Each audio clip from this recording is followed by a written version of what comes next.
Ah ben, on était obligés, Magali, parce qu'on sait que Merci. c'était votre anniversaire il y a quelques jours et que vous avez bien fêté ça. Oui. Alors, très bon Merci. anniversaire. C'est gentil, merci beaucoup. Alors, à tout juste 40 ans, vous faites la couverture de Forbes. Ces dernières semaines, on l'a vu, grâce au succès de Shona Evans, la plus grande agence donc de médias influenceurs de France, que vous avez fondée, il me semble, en avril 2016. C'est ça. Si c'est juste. À côté de cela, vous êtes aussi chroniqueuse sur C8, dans TPMP et d'autres talk shows de la chaîne. Je l'ai dit en sommaire, ce qui nous intéresse dans cette émission, ce n'est pas tellement vraiment cette image publique qui vous colle à la peau, mais plutôt voilà que j'estime être un peu une caricature de vous, parce qu'il y a quelque chose de beaucoup plus profond que j'ai pu découvrir dans ce livre Ma vie en réalité. Voilà, depuis quelque temps, j'ai l'impression quand même qu'on découvre le vrai visage de Magali Berda. Est-ce que c'est juste ? Bah écoutez, je pense qu'avec le temps, on apprend à se connaître. Avec les gens. Bien sûr, on apprend à se connaître, mais on vous découvre sans artifice, même si voilà, je connais votre second degré, vous allez me dire quelques retouches ont été faites, et c'est tant mieux si vous êtes bien comme ça, et ça vous va très bien en tous les cas, mais vous livrez votre vraie vie dans ce livre qui ne date pas d'hier, mais c'est vrai que on a souvent tendance à penser que vous êtes celle qui s'occupe voilà des influenceurs, donc il y a forcément ce côté un peu trop bling bling, mais vous êtes très loin de ces paillettes, puisqu'au-delà de tout cela, vous êtes quelqu'un avec une profondeur, j'ai envie de dire, sans fond. Merci, c'est très gentil, ça fait plaisir. Alors la question que je voulais vous poser, mes auditeurs le savent, je dis tout dans cette émission et je leur dois la vérité. Vous deviez être mon invité il y a quelques semaines, mais un malheur est arrivé entre-temps dans votre vie et nous avons dû donc décaler cet entretien. Alors je ne sais pas si je peux, comme on dit, enfoncer cette porte ouverte et vous poser ces questions. Est-ce que vous me donnez l'autorisation ? Oui, allez-y, y a pas de souci. Alors, on vous a vu disparaître des radars de télé pendant quelques semaines en raison donc de ce malheur familial. Votre belle-sœur, la sœur de votre compagnon Magali, qui s'appelle Karine, et son conjoint ont été assassinés dans un appart-hôtel à Marseille par leurs voisins considérés comme le meurtrier présumé. Petite question d'abord, ils occupaient cet appart-hôtel et connaissaient ce voisin ? Alors en fait, c'est son conjoint, ils habitaient pas ensemble, donc c'est le conjoint qui habitait là. Et ben voilà, elle allait très régulièrement le voir et il y a eu un drame effectivement pendant une nuit. Est-ce que vous connaissez les raisons aujourd'hui ? Non, on connaît pas les raisons. La personne a été arrêtée. Maintenant, après, tant qu'il n'est pas jugé, il est présumé innocent. Mais non, pour l'instant, on n'a pas de raison. On n'a pas d'explication. Alors quand on entend voisin, je vous avoue que sur Radio G, on peut vraiment pas s'empêcher de penser à Sarah Halimi ou encore à Sébastien Selam ou Mireille Knoll. Est-ce que vous pensez foncièrement, parce que je pense que vous avez des informations forcément qu'on peut même pas forcément donner, est-ce que vous pensez que ce crime est antisémite ? Est-ce que ce voisin connaissait bien le compagnon de votre belle-sœur ou pas ? Alors, je pense pas. Je pense pas parce que tout simplement le compagnon de ma belle-sœur n'était pas de confession juive et il a commis un crime assez vraiment horrible d'une manière très barbare et le conjoint de ma belle-sœur a reçu plusieurs dizaines de coups de couteau et plus qu'elle. Donc je pense que si c'était une question de religion, peut-être il s'en serait plus pris à elle qui était juive. Il a tué les deux et on n'a pas d'explication, mais je pense pas que ce soit antisémite. Vous pensez à un règlement de compte ou vous pensez que cette personne a des problèmes psychologiques ? Je pense que c'est. Après, c'est ce que je disais sur TPMP, c'est que le problème psychologique, de toute manière, pour tuer quelqu'un, il faut être fou. Donc pour moi, il y a aucune excuse, mais je pense que, je pense qu'il y a eu un souci, quoi. Mais non, c'est pas un règlement de compte. Il y avait aucun élément de règlement de compte dans l'affaire. Ça m'a été confirmé par les services de police quand j'ai discuté avec eux. Alors, je sais justement que vous avez beaucoup reproché à la police le manque d'informations, bien que vous avez considéré qu'ils avaient fait formidablement leur travail. Ce que vous leur reprochez, c'est surtout d'avoir délivré des informations à la presse au détriment de la famille. Oui, c'est ça. C'est-à-dire qu'en fait, c'est pas vraiment la police, parce que la police applique les règles. Je pense que c'est pas à eux qu'il faut le reprocher, c'est le système qui est au-dessus. Mais effectivement, apprendre certains détails, apprendre même que la personne a été arrêtée, apprendre même qu'il y a un suspect, etc. Et certains détails de l'affaire dans la presse, dans la Provence, ça fait mal au cœur. Nous, on a des jeunes filles maintenant à gérer, des enfants, des parents, puisqu'il y a ses parents qui sont là, et puis ses frères, ses deux frères, donc mon fiancé et son frère. Et puis, tout apprendre dans la presse, c'est compliqué, ouais. Aujourd'hui, comment ça va, Magali Berda ? Ça va, on avance. Justement, on avance. De toute façon, on n'a pas le choix maintenant. Donc, faut dire qu'on avance. Vous dites qu'on n'a pas le choix parce qu'en effet, au regard de votre vie, ça n'a pas toujours été évident pour vous. Vous avez une vie où vous n'avez pas été épargnée. Est-ce que vous voulez bien qu'on parle un petit peu de cette vie qui est la vôtre ? Avec plaisir. Alors, vous avez une enfance pas forcément évidente, puisque très jeune, finalement, vos parents se séparent à Lyon alors que vous avez 2 ans et demi. Votre papa avait une relation avec la meilleure amie de votre maman. Très vite, alors, vous avez été ballotté. Votre maman vous a confié très tôt à vos grands-parents maternels à Saint-Tropez et quitté Lyon donc pour refaire sa vie. Et des années plus tard, il y a eu la séparation avec votre frère, Sébastien, très jeune, qui était comme votre jumeau et qui donc a été ramené chez votre papa à Lyon par la justice alors que vous aviez été kidnappé. Ce qui est quand même impensable. Est-ce qu'aujourd'hui, vous avez des relations avec votre frère? Est-ce que ça s'est amélioré? C'est la question que moi, je me suis posée à la fin de ce livre. Oui, enfin, c'est encore des défaillances de justice pour moi. Les juges d'affaires, voilà, c'est très compliqué, la justice en France, malheureusement. Et mon frère, du coup, dû à cette séparation, je l'ai pas revu jusqu'à peut-être mes 35 ans. Donc on a été séparés quand j'ai eu 11 ans à peu près, et jusqu'à mes 35 ans quand j'ai écrit ce livre, donc peut-être même un petit peu plus. Il a repris contact avec moi à la sortie de mon livre.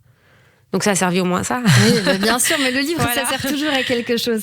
Dans votre livre encore, je dois vous avouer que quelque chose m'a énormément frappée, c'est que, voilà, on connaît la femme que vous êtes, la working girl, comme Merci. On dit, toujours débordée. Je dois vous avouer, voilà, que vous êtes dotée d'une grande sensibilité et vous avez un côté extrêmement solide, extrêmement forte en même temps. Et ce que je constate, c'est que si vous êtes, comme vous dites, une grande dépendante affective, parce que voilà, il y a eu des trahisons, bien évidemment, dans ce livre, vous en parlez, vous n'avez jamais eu besoin d'un homme pour réussir. Vous ne vous êtes jamais appuyé sur un homme, uniquement sur vous-même. Oui. Alors, bizarre. Un peu moins depuis que j'ai rencontré Stéphane, parce que maintenant je m'appuie beaucoup sur lui. C'est vrai. Mais c'est vrai que je pense que depuis que je suis petite, le parcours que j'ai eu, les expériences que j'ai eues ont fait que je suis devenue très autonome et que j'ai compris dans la vie qu'il fallait compter que sur soi-même. Voilà, donc je compte sur moi-même et quand j'ai un problème, je me le règle toute seule. Alors professionnellement, pour résumer, une vie ponctuée par énormément de choses. Vous avez commencé par être vendeuse dans le sud de la France. À 20 ans, vous êtes devenue courtière en assurance et mutuelle. Vous êtes allée à Juan-les-Pins, après Saint-Tropez. Vous avez tenté de devenir indépendante, mais très vite, vous avez été, entre guillemets, criblée de dettes et soumise à une interdiction bancaire après avoir contracté des emprunts et découvert que votre ancien associé était un escroc.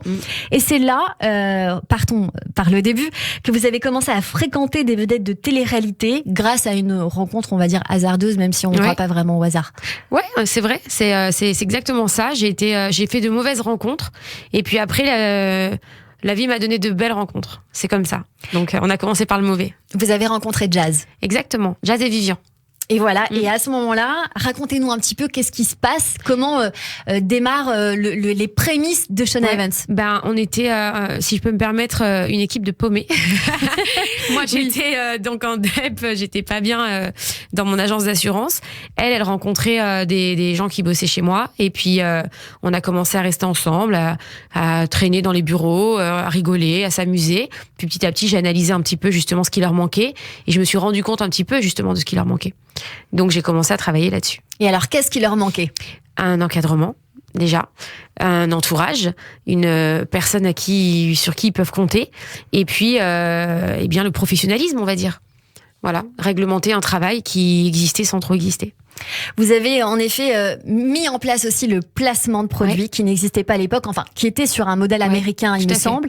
Et très vite, en fait, le succès a fait un effet boule de neige puisque l'un a parlé à l'autre qui a, enfin voilà, ça allait très vite. L'effet boule de neige est allé très vite pour vous. Et puis les portes vous ont été ouvertes assez facilement finalement parce que vous commencez, je crois, avec Enora Malagré qui vous ouvre la porte, puis Valérie Benaïm, et puis tous se parlent entre eux jusqu'au moment où Cyril Hanouna se dit qui c'est celle-là. C'est ça, voilà, c'est son genre. C'est un peu ça. De dire mais t'es qui toi? Et puis après, voilà, il vous donne votre chance entre guillemets. C'est ça. Il m'a regardé un jour et il m'a dit mais qu'est-ce que tu fais dans les couloirs tout le temps? Parce que moi je venais les voir pour leur apporter leurs produits, etc. Parce que eux aussi justement devenaient un peu influenceurs. Bien sûr. Et du coup, je lui ai dit moi je m'appelle Magali et je sais pas ce que je fais en fait. On a rigolé. J'ai toujours pas compris moi non plus ce que je faisais, mais j'essaie de faire quelque chose de ma vie. Et là, il m'a pris mon numéro, il m'a mis mon téléphone, il m'a mis son numéro dessus et il m'a dit ok, si t'as un souci, n'hésite pas. Et de là, ça a été lancé. Et depuis, c'est devenu mon frère. C'est quelqu'un que j'aime comme mon frère, sur qui je peux compter. C'est devenu mon associé, c'est devenu mon ami. Voilà, c'est quelqu'un de vrai. À côté de cela, vous êtes aujourd'hui donc l'agent numéro 1 des stars de télé-réalité. Parmi eux, bon voilà, Nabila, Jessica Thivenin, Maëva Guénam qui vous aime d'amour, Pagia, Beba et tous les autres, une bonne partie des Marseillais et d'autres. Vous avez contribué à les rendre plus célèbres, donc ces inconnus de la télé qui devaient vivre leur notoriété sans lendemain en les faisant perdurer. Ils vous doivent vraiment une fière chandelle. Est-ce que vous vous voyez comme une dénicheuse de talent, une influenceuse? Comment vous vous voyez aujourd'hui, Magali? Moi, je me vois comme une accompagnatrice. Une dénicheuse de talent, non, parce que j'estime que pour réussir, il faut qu'ils aient un talent, même si moi, je peux leur apporter beaucoup de choses. S'ils n'ont pas de talent, je pourrais rien faire. Donc, je suis pas magicienne, c'est ce que j'explique à tous les gens que je rencontre. Mais je pense que, et c'est ce que je leur explique toujours, qu'une personnalité, si elle est bien entourée, elle peut réussir une carrière sur le long terme. Si elle est mal entourée, même si elle a du talent, elle peut faire un naufrage au bout de quelques temps, très vite. Alors, ces candidats sont souvent très jeunes. Il faut le dire, ils ont une petite vingtaine, bien qu'ils fassent plus que leur âge aujourd'hui. Vous dites que vous êtes un peu leur mère, leur sœur, leur psy, ils le disent eux-mêmes. Est-ce que finalement, c'est pas un peu, quelque part, votre enfant intérieur que vous cherchez aussi à cajoler, à guérir? Peut-être qu'il y a plein de blessures derrière tout ça, je pense. D'ailleurs, c'est ce que j'écris dans mon bouquin. Peut-être que j'ai rencontré les bonnes personnes, qu'on a su s'apporter des choses. Moi, il me manquait des choses. Et je pense qu'eux, il leur manquait aussi de l'affect et pas mal de choses, quoi. Donc, on s'est apporté mutuellement. Vous dites, il règne en France une ségrégation très forte entre les candidats de télé-réalité et les autres vedettes venues du petit écran. Mais au lieu de les stigmatiser, ne pourrait-on pas commencer par s'intéresser à leur parcours? Sait-on par exemple que nombre d'entre eux trimballent des blessures d'enfance, voire des traumatismes encore douloureux? Souvent, ils ont grandi dans des familles désunies ou dysfonctionnelles qui leur offraient peu de chances en matière d'épanouissement personnel. Beaucoup manifestent un énorme besoin d'amour et de reconnaissance. Quand j'ai commencé à travailler avec eux, j'avais moi-même connu des hauts et des bas vertigineux. Je les ai racontés dans ce livre. J'étais en demande d'amour, de succès, d'expérience, un tant soit peu gratifiante. Nous nous sommes trouvés, eux et moi, et en un sens, nous avons grandi ensemble. C'est vrai, c'est exactement ça. Il est bien écrit, ce livre. Oui, c'est vrai. Et je dois dire aussi que, bien sûr, il est bien écrit et la préface de Gilles Verdez est formidable. Oui, c'est vrai, voilà. Je l'aime trop. Le regard est affûté et très fin, et voilà, je voulais le souligner. Merci. Vous dites donc dans ce livre que ces influenceurs sont votre famille. Je voulais revenir sur deux petites choses avec vous, bien évidemment, parce que si on doit les poser ces questions, c'est à vous, Magali Berda. Le doc sur la vie de Nabila est sorti il y a quelques jours sur Prime Video. Pour l'occasion, la star de télé-réalité a donc donné une interview à Brut. On écoute un petit morceau. Ouais. Quand t'es jeune, il y a tout le monde qui te tape dessus, qui te critique. Toi, déjà, t'es même pas sûr de qui tu es. T'es en train de te chercher en tant que femme. T'as pas trop tes appuis, tu sais pas trop, t'es en train de te construire et tout. Et t'as ces personnes qui viennent, qui te mettent des coups de bâton, qui te pointent du doigt. Et là, tu te dis, ça se trouve, ils ont raison. Ça se trouve, je suis nulle. Ça se trouve... je dois mourir, et tu lis des trucs, et quand t'es jeune, tu vois, t'es fragile, en fait. Alors, j'imagine on vient d'entendre donc Nabila Benassia. J'imagine que ce n'est pas la première fois que vous entendez ce type de propos. À votre niveau, comment vous faites-vous, puisque vous êtes leur repère finalement dans leur vie aujourd'hui? Que faites-vous et que leur dites-vous quand vous avez des stars de télé-réalité qui sont un peu comme ça au bord du gouffre? Ben moi, je leur dis déjà de pas écouter. Le problème de ces personnes-là, c'est que vraiment, elles sont lancées très jeunes, effectivement, dans ce milieu. Et il y a beaucoup j'appelle ça moi des rapaces, des vautours qui viennent autour et qui essayent de les récupérer, parce qu'en plus maintenant, comme on a trouvé un nouveau business, forcément, il y en a qui se disent voilà, je vais aller essayer de les récupérer, je vais essayer de faire ci, et qui sont de mauvais conseils, parce qu'en vrai, ils s'en foutent d'eux. Ils s'en foutent de savoir si eux ils sont bien, de les préserver. Moi je leur dis, faut pas gagner trop d'argent d'un coup, il faut mieux monter crescendo et faire quelque chose de stable et de correct, et que ça dure sur le long terme, quitte à épargner certaines choses au début, plutôt que de tout prendre vite. Et sauf que il y a des gens qui ne voient pas les choses comme ça, qui leur disent prends, fais ci, fais ça, sans les préserver en fait. Parce vos concurrents. C'est vos concurrents qui essaient de les amener. Pas forcément, mais je parle de l'entourage. Ouais, alors pas l'entourage familial. Moi, quand j'ai un candidat, je lui dis, la seule personne que tu dois écouter, alors la majeure partie du temps, bien sûr, il y a quand même des exceptions, mais ça sera peut-être tes parents et moi. Tout le reste, tu mets de côté. Ça ne regarde pas combien tu gagnes, ça ne les regarde pas ce que tu fais, ni comment tu te sens, ni rien. Tes parents et moi. Pourquoi ? Parce que tes parents, que tu gagnes 1 000 € ou 100 000 €, ce sera toujours tes parents et ils t'aimeront. Donc ils vont vouloir toujours ton bien. Moi, au plus tu gagnes, au plus je gagne. Donc je veux aussi que tu gagnes et que tu sois bien. Mais je veux que ça dure longtemps, parce que je travaille pas pour travailler pendant 2 mois, ça ne sert à rien. Les autres, on sait pas qui c'est. Donc eux, ils vont prendre quelque chose de toi, et derrière, toi, ton intérêt, ils s'en foutent. Donc faites attention. Ça, c'est les conseils que vous préconisez. Alors, j'imagine. Je fais barrière par rapport à ce qu'ils avaient avant. Par exemple, ce que dit Nabila au début, quand elle est arrivée, moi, j'existais pas. Mais maintenant, par exemple, mes candidats, par exemple, une personne comme Maëva, que je suis avec elle donc depuis ses débuts, elle a pas ce problème qu'a pu avoir Nabila. Parce que Maëva, je l'ai mise dans un cadre tout de suite où elle parle pas. C'est-à-dire qu'elle sait qu'elle parle à sa mère, elle parle avec moi, et le reste, elle parle pas. Nabila, au départ, elle était seule, donc elle a dû faire ses erreurs, elle a dû se construire, ça a été dur. Mais c'est la première qui a vraiment explosé, entre guillemets, donc il fallait peu l'exemple avec les erreurs qu'il pouvait y avoir autour. Oui, mais c'est même pas vraiment des erreurs enfin, c'est pas des erreurs d'elle, hein. C'est on va dire la façon de gérer, que ce soit les médias, que ce soit l'entourage, du moins comment percevoir ces gens de télé-réalité qui deviennent des stars du jour au lendemain, c'est pas toujours évident. Alors, on a aussi récemment entendu la polémique autour d'un candidat de télé-réalité qui aurait agressé sexuellement plusieurs candidates. Vous étiez sur le plateau de TPMP il y a quelques jours pour réagir face à Elisabeth Moreno, qui est la ministre déléguée chargée de l'égalité entre les hommes et les femmes. Quel est votre regard sur ça, Maëlie Berda ? Sur l'histoire d'Ilan ou sur les hommes et les femmes sur la télé-réalité avec sa dérive entre guillemets qui peut être amenée justement à ces agressions. On va prendre quand même des précautions parce que présomption d'innocence. Moi, je pense qu'il y a une différence entre la télé-réalité et les influenceurs. C'est-à-dire que ce que font les candidats après sur les réseaux sociaux, c'est deux choses différentes. Oui. La télé-réalité aujourd'hui, elle est liée. Il y a une espèce de conseil de conformité dans chaque chaîne de télé. Donc chaque émission de télé-réalité est surveillée avant d'être diffusée. Elle est regardée. Elle est validée par un service qui applique les règles du CSA. Donc, si le service de conformité valide les épisodes, c'est que derrière, c'est raccord avec le CSA. Donc, je pense que les épisodes qui sont diffusés sont raccord avec le CSA et que si le CSA doit mettre des règles plus strictes, c'est leur problème. Mais au-delà de la diffusion de ces épisodes, on imagine bien que ce harcèlement, c'est peut-être fait dans des moments où ça n'avait pas forcément été filmé. Voilà, c'est ça. Je ne veux pas qu'on condamne la télé-réalité parce que la télé-réalité aujourd'hui est encadrée et bien plus qu'il y a quelques années. Donc, pourtant, les boîtes de production n'interfèrent pas. Ce sont les propos d'Alix, qui est une candidate de télé-réalité, qui dit qu'elle avait beau prévenir la production a dit oui, bon, voilà quoi.